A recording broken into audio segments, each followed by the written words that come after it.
It so happens that old Abdul is a client. He hired you? For what? To play nursey to his jewels. If you weren't so ignorant, Tim, you'd know that Abdul Raj has a world-famous jewel collection. It's going to be on display at the party tonight, and I'm commissioned to guard it. Hell, one of the things is the Akhoond. The what?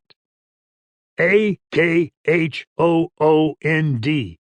It's the jewel of the jewel collection. A 52-carat Burma pigeon blood ruby named after the Akhoond of Swat. You're putting me on, said Corrigan. Swat? Look it up. Swat is a flypaper country between India and Pakistan. Its ruler was known as the Akhoond. Some hundreds of years back, the Akhoond of Swat, in a ceremonial exchange of gifts, gave the ruby to one of Abdul VI's ancestors. The damn thing is valued at between $500,000 and $1 million. Might be interesting at that. It gets better as it goes along. 5 of Abdul's sultanas are with him. At least 3 of them are knockouts. I've already cased them. A light glittered in Corrigan's warm brown eye. Down, boy, Bear said. Muslims don't practice Eskimo-type hospitality. 4 of the sultanas are the old man's wives. He's got 22, I understand, but I guess he figured he'd be too busy on this stateside trip to need more than 4. You won't get past handshaking distance of 'em. Besides, none of 'em speak English. I thought you said 5 sultanas. The 5th isn't a wife. She's a daughter, his favorite. He's got 33 daughters, and at last count, around 40 sons. She's called the Sultana Salome. You've got to be kidding. It's an old Morajakan name. Comes from the ancient Hebrew, same root as shalom, meaning peace. Man, there wouldn't be much peace around this babe. Salome's around 22, with a figure like Sophia Loren, and a puss that starts the juices flowing. What's more, she speaks understandable English. You're selling me, Corrigan said. How come wives and daughters are both called sultanas? They just are, said Bear. Boy, you're ignorant.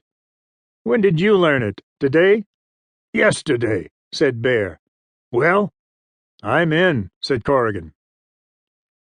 So that was the way it started, with simple curiosity about a famous gym and a beautiful Morajakan, not necessarily in that order. It ended rather differently. Corrigan was to be grateful later for Chuck Bear's briefing about the grand suite layout. The Hotel d'Outremont's best consisted of 7 rooms and 4 baths. 5 of the rooms looked out over the hotel's main marquee. The remaining 2 had an unglamorous view of an alleyway. All but one of the rooms led directly into the hotel corridor. The 2 discriminated against rooms, which lay at right angles to the other 5, were a kitchen and a room intended as servants' quarters. The kitchen was the only room with no door to the public hall. 4 of the 5 splendid rooms were bedrooms, occupied by the Sultan and his wives and daughter. The 5th was a vast sitting room, almost a lounge, where the party was being held. A uniformed patrolman was on duty at the main entrance to the suite, the door to the sitting room. Corrigan did not know him, but the man gave him a snappy salute. It was one of the disadvantages of his eye patch. It identified Corrigan not only throughout the department, but in the underworld as well.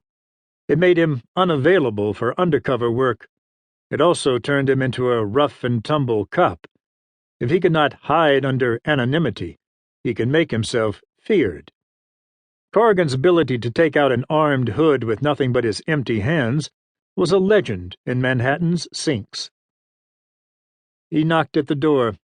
It was opened immediately by a slim, tall young man with a face the color of Morocco leather. He was wearing the latest in Madison Avenue suits and a snowy white turban. A cropped black beard and a mustache, and the glitter in his black eyes, gave him a rather piratical look. He said in perfect Oxonian English, "Ah, you must be Mr. Bear's friend of the police, Captain Corrigan." "That's me," said Corrigan. White teeth flashed in a smile. The dark man offered his hand. "Welcome, Captain Corrigan. I am Haidar Ghaffur, His Highness's secretary."